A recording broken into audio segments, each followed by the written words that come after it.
All coincidences with real people are random. If they tell you that this is not the case, ignore them. It was a quiet, foggy evening in a small provincial town. The Markov family had long been accustomed to a peaceful life far from the hustle and bustle of the city. Everything was perfect until their only daughter, Helena, disappeared. She was only 8 years old.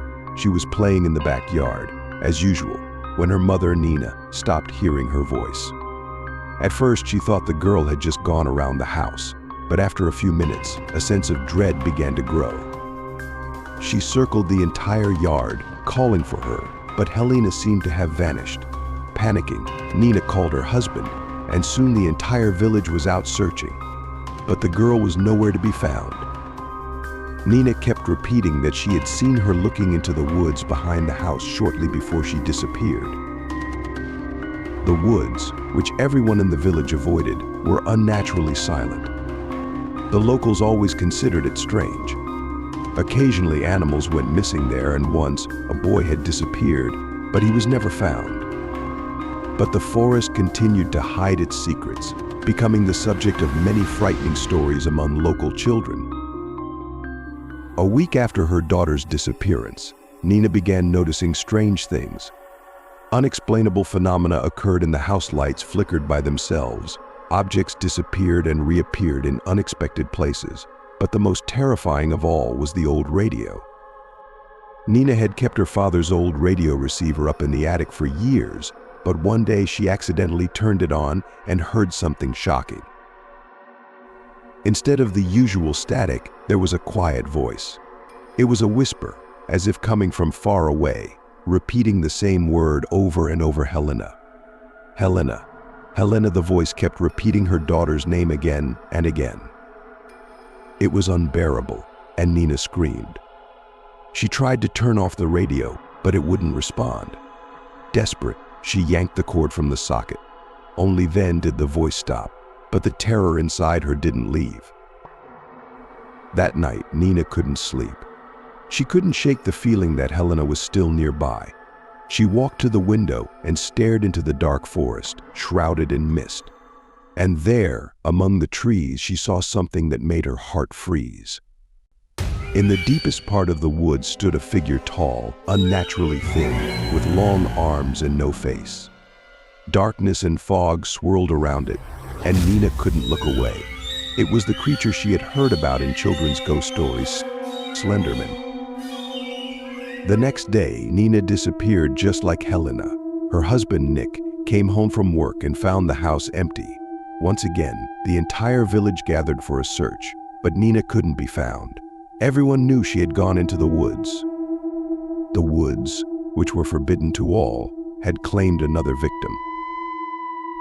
A few more days passed, and the village was consumed by fear. People were afraid to leave their homes at night, their windows tightly covered. A palpable anxiety filled the air.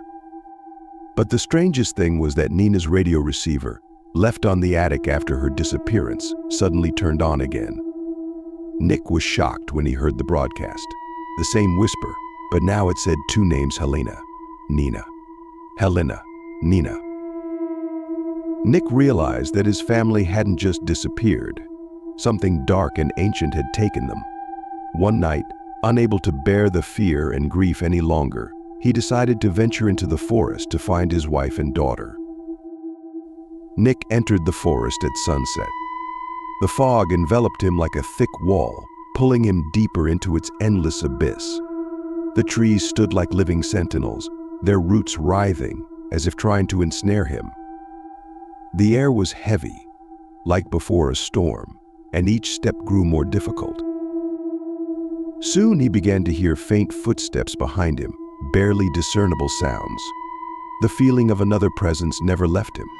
Nick turned around but saw nothing, only shadows, which seemed to move on their own, creeping closer.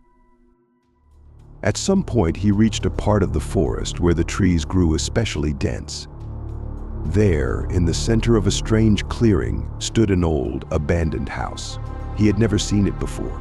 Trembling with fear, Nick approached the door. The house looked deserted, but someone was inside. He heard a faint sobbing. Helena's sobbing. Nick rushed into the house. His heart pounded like a hammer. He knew this could be a trap, but he needed to save his daughter. He entered a dark room filled with dust and cobwebs. On the floor sat Helena, but her eyes were empty. She didn't recognize him. "Helena," he shouted, but the girl didn't respond. Her gaze was fixed on the corner of the room. There, in the shadows, stood Slenderman. He was much taller than Nick had imagined, and his long arms stretched out in all directions as if enveloping the entire room. His face, or what should have been his face, was white, featureless. But it was that emptiness that stared straight at Nick, making his blood run cold. "What have you done to my family?" Nick screamed, but Slenderman didn't answer. He just began to move slowly toward him. Nick tried to lift Helena, but her body was as heavy as a stone. He couldn't move her. In despair, he realized that she no longer belonged to this world. Slenderman was already close.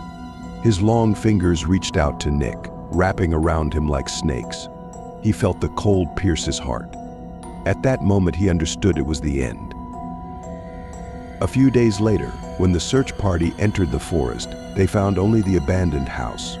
There were no traces of Nick or Helena. Only an old radio stood in the corner, quietly whispering, "Helena, Nick, Nina." No one returned from that forest again. The rumors about Slenderman became reality. People understood that he wasn't just a myth, but a being that lived among them, waiting for the moment to claim another victim. And that night, when everything grew silent, the figure of Slenderman appeared once again at the edge of the forest, watching the village, as if hinting that he would soon come for someone else.